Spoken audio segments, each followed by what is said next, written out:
everything changes in episode 8. The Gilded Age has never been this brutal, this personal, or this politically dangerous. George Russell is shot, maybe dead-end. The world around him is spinning out of control. Bertha's empire stands on a razor's edge. Marion is torn between love and duty. Oscar's secret could destroy generations of tradition. And just as the Russells begin to unravel, a new enemy steps out of the shadows.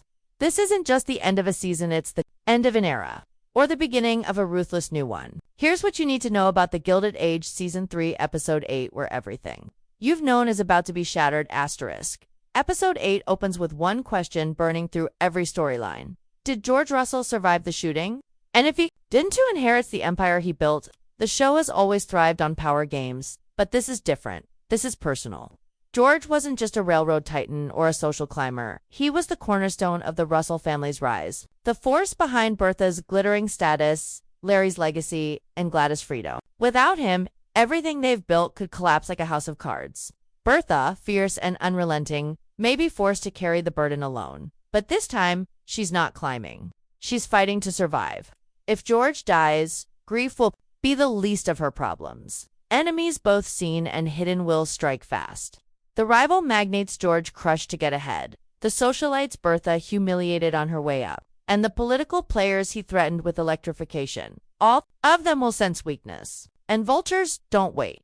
Even if George survives, his injuries could take him out of the game, leaving Larry in a position he never wanted but might have to embrace. And here's the twist. Larry's not ready. Not for the cutthroat tactics his father mastered, not for the backroom deals or political sabotage. And certainly not for a revenge-driven war that might already be unfolding. Because the attack on George wasn't random. It was personal, and it was planned. Whoever pulled the trigger knew where he'd be, when he'd be alone, and how to send a message. This wasn't a mugging gone wrong. It was an execution attempt. And the fallout will scorch everything in its path. Rumors will swirl, fingers will point, and the press won't wait for confirmation. Headlines will scream betrayal, scandal, and sabotage. Every whisper of conspiracy could bring down a business partner or ignite a new feud. Meanwhile, Bertha's worst fear becomes reality, public perception slipping through her fingers. If George dies, she's no longer the woman beside a tycoon. She's a widow in a battlefield of sharks. And even if he lives, the sight of her husband wounded and vulnerable could unearth something Bertha has long buried: fear. Not fear of failure, but fear of being alone, of watching everything she fought for being stolen in slow motion. Because behind every shattered legacy is someone who's been waiting to take your place. And in the Gilded Age, power doesn't wait for grief. The streets of New York are no stranger to danger. But this wasn't a random act of violence. It wasn't desperation, it was precision. George Russell's attempted assassination has shaken the very foundations of high society. And now everyone's asking the same terrifying question. Who did it? And why? The answer may be darker than anyone's prepared to admit. Let's start with the obvious suspect: Clay, the disgraced broker. Fired by George and publicly humiliated, walked away from their last encounter with venom in his voice. "I'm like a cockroach," he said. "I always survive." It wasn't a throwaway line, it was a threat. Clay knows George's schedule, his habits, his weaknesses. He's been inside the Russell empire, and now he may be the first man trying to bring it down. But Clay is just one possibility. The deeper truth might involve something much bigger, something buried beneath layers of business deals, political influence, and old-fashioned revenge. Think about George's recent moves. His bold acquisition of the Merrick shares, his growing dominance over the copper market, and his sudden interest in Pearl Street's electrification project. George wasn't just building railroads anymore, he was lighting up the future. And that made him a threat to everyone. Rival industrialists had every reason to fear him. With George controlling copper, they lose leverage. With George influencing Edison's project, they lose power literally and politically. One well-placed bullet could shift billions in investments, redirect public contracts, and create chaos across the city. Some men kill for love. These men kill for market share. And then there's the social elite, those wounded by Bertha's social rise.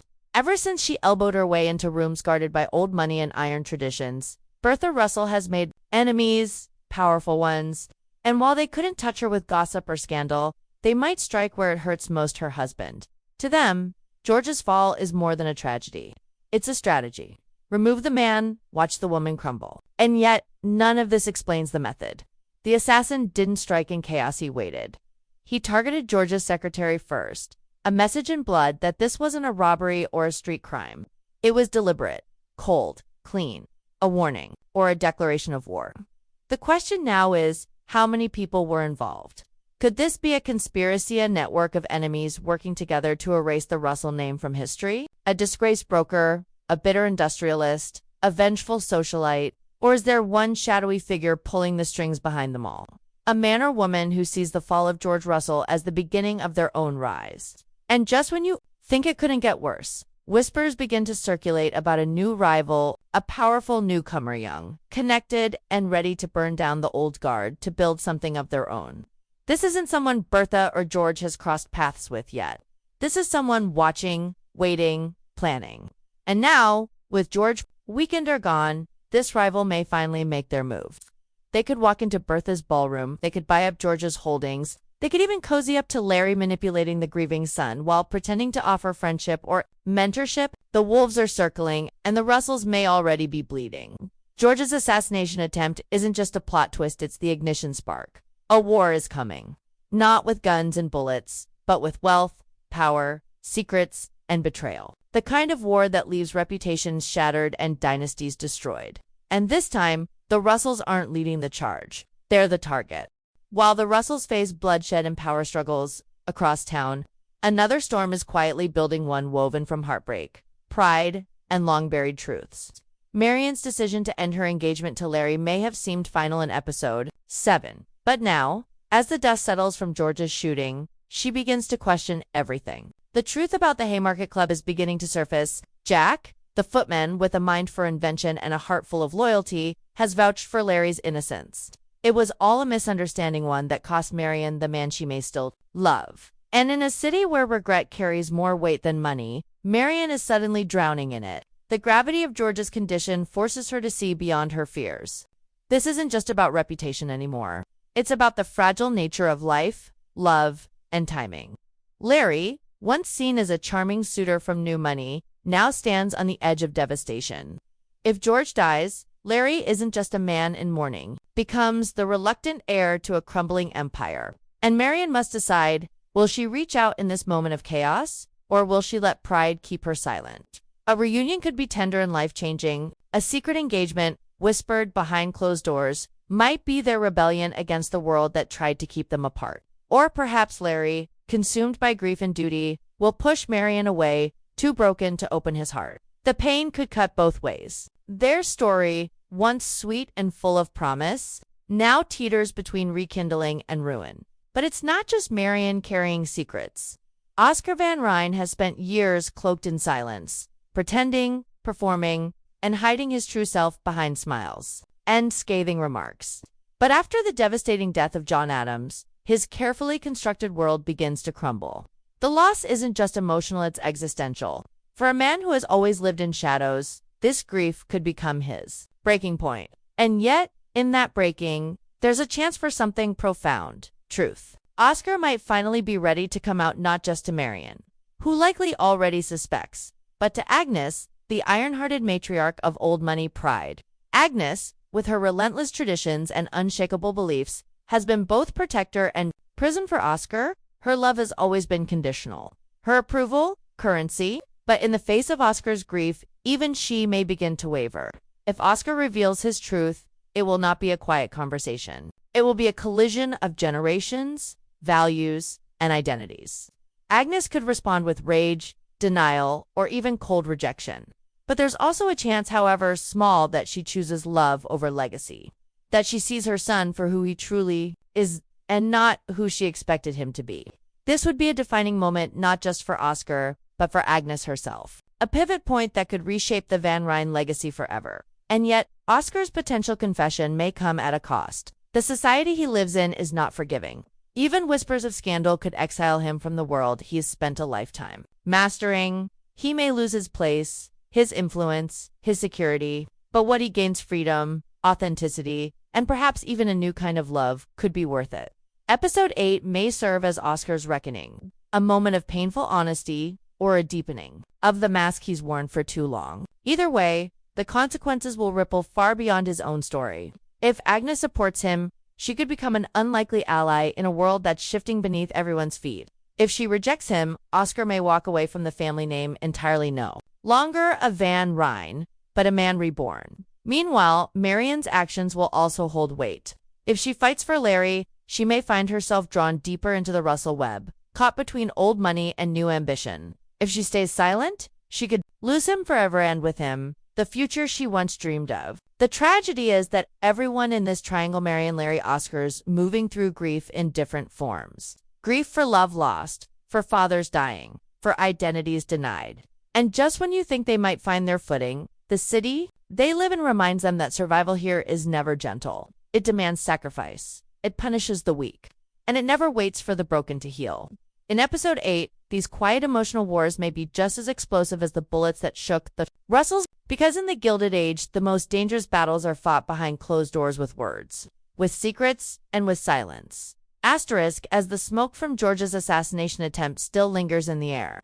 Bertha Russell faces a decision that could make or break her future, not just as a social queen, but as a matriarch, a symbol, and a force in New York's upper crust. The Newport Ball, the season's most anticipated and prestigious event, has been Bertha's personal battleground for acceptance and dominance. With Mrs. Astor finally stepping aside and Ward Mallister humiliated and cast out, the path was clear for Bertha to ascend to the top, but now, with George wounded or possibly dead, everything she planned teeters on the brink of collapse. Does she cancel the ball and retreat into mourning, sacrificing the power she fought tooth and nail to claim? Or does she charge ahead, defying grief, and turn the night into a spectacle of strength, resilience, and fearlessness? Bertha has never been one to surrender, but grief can cloud judgment, and ambition, unchecked, can become self-destruction. Holding the ball could be her way of telling New York that the Russells will not be cowed by violence or scandal, that no matter how hard her enemies try, she will not be erased. She could even use the ball to redirect the narrative by turning it into a tribute to George, if he's dead, or a symbol of victory if he survives. But it's risky, too risky, because what happens if scandal strikes mid-ball? What happens if the assassin's identity is revealed in front of the press? Or if whispers about Bertha's enemies erupt into open accusations? Worse still, what if someone within her own household is responsible? The return of Miss Ainsley, the dismissed lady's maid who once leaked secrets to the tabloids, would ignite this powder keg. Rumors have already surfaced that Ainsley wasn't working alone, that she may have had help from other staff, or worse, from someone within the social elite who wanted to destroy Bertha from the inside. If Ainsley reappears with proof documents, letters, names, it could ruin Bertha in a single night. But Bertha might have her own surprises. She could use the ball to announce a new engagement, Gladys and the Duke of Buckingham. It would be the final blow to those who claimed Bertha would never belong. A daughter marrying into royalty. That's not just social climbing, it's a coup. But here's the twist. Gladys may not go along with it. For the first time in her life, Gladys is free from her mother's iron grip, free from the suffocating expectations of old money and new ambition. Her time in England has opened her eyes, and perhaps her heart. She may return not to please Bertha, but to challenge her. Episode 8 could show Gladys announcing her engagement without permission, or worse, refusing to marry at all. She may declare she's staying in Europe, that she has her own dreams, her own identity. For a mother like Bertha, who sees her children as strategic pieces on a very expensive chessboard, this could be the ultimate betrayal. Yet Gladys's rebellion might be exactly what the Russells need. In a time of uncertainty, of war over legacy and love, Gladys represents the new age, the generation that refuses to play by the rules of the past. Her arc could mirror what's happening across the city, the fall of rigid traditions and the rise of self-determination. But her timing couldn't be worse. Bertha's fragile grip on power cannot afford fractures from within. Every move Gladys makes now is more than personal, it's political. And there's one more threat looming. A new family is rising. They've remained in the background so far, watching, learning, waiting. They may have been guests at earlier events, quiet investors in George's ventures, or social climbers who've stayed just below the radar. But now, with the Russells distracted and divided, they're stepping into the light. This new rival could be a young widow with old money and fresh influence, or a self-made industrialist with charm and secrets. They're not just another family, they're the next version of the Russells, smarter, hungrier, more ruthless. And they may use Bertha's ball as their official debut. If that happens, the evening won't belong to Bertha at all. It'll belong to the future. A future where the Russell name is a memory faded, fragile, and outpaced by a new dynasty. And as all of this builds to a boil, Agnes and the Van Ryns are watching from the shadows. Agnes, though rigid and cruel in her own way, understands the weight of legacy. She may look down on Bertha's vulgar rise, but she knows what it means to lose everything. If Oscar's truth comes out, if Marian makes a choice that aligns her with new money, and if the Van Ryn legacy begins to crack, Agnes may realize she and Bertha are not so different. To women fighting for control in a world that was never made for them to win. And whether they admit it or not, they're both surrounded by ghosts of dead husbands, of rejected children, of lives they never got to live. Episode 8 will be more than just a finale. It will be a reckoning, a ball that may turn into a battlefield, a celebration that might end in humiliation, and a turning point for every woman caught in the web of society's cruel demands. Because in the Gilded Age, appearances are everything, until someone bleeds. And this time, the stain might never wash away. If the Gilded Age has taught us anything, it's that nothing remains untouched by change, not love, not power, not family. And now, as Season 3 reaches its dramatic conclusion, Episode 8 threatens to uproot everything the Russells, Van Ryns, and everyone in between have fought to protect. The city itself feels on edge. Rumors fly. The press circles like sharks, and behind every closed door, alliances are breaking, hearts are hardening, and futures are being redrawn. George Russell's fate, dead, dying, or barely clinging to life, hangs over every character like a shadow. If he dies, it will trigger more than mourning. It will set off a chain reaction that reaches every corner of New York's elite. Every business partner, political associate, and rival magnate will scramble for leverage. Contracts will be challenged, property seized, investments pulled. The Russell name, once a symbol of brute force and modern ambition, could become a cautionary tale. Bertha will be forced to fight not only for her place in society, but for survival. She may become the richest widow in Manhattan or the most hunted. And yet, death has a strange way of creating opportunity. If George is gone, someone must fill the void. Larry, once soft-spoken and uncertain, could rise from son to successor overnight. But will he follow in his father's footsteps or burn a new path entirely? His decisions whether to sell parts of the empire, reform the business, or go to war with his father's enemies will define not only his future, but the entire family's. He may become ruthless, cold, and calculating, or he may crumble under pressure. And what if Larry refuses the mantle altogether? What if grief breaks him and someone else steps in to manipulate or replace him? That's the opening, a new rival. Has been waiting for.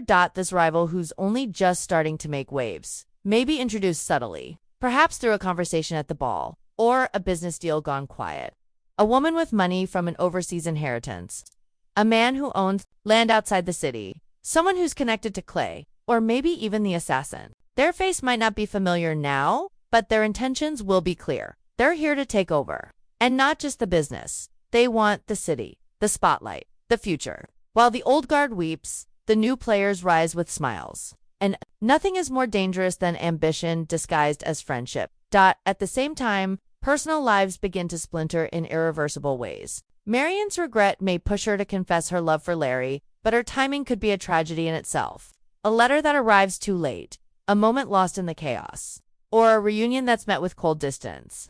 If Larry has changed, if the trauma of losing his father has hardened him, Marian may realize the man she loved is no longer the same. And in turn, she may choose to walk away, not because she doesn't love him, but because she no longer fits into the world he's about to inherit. Oscar, having possibly revealed his truth, may be shunned by Agnes, or worse, accepted with silence, never spoken of again. That, in its own way, is its own kind of heartbreak. Acceptance that feels like exile. He may leave the Van Ryn house for good, carrying his grief and truth into the unknown, or he may stay, forever split between who he is and who he's expected to be.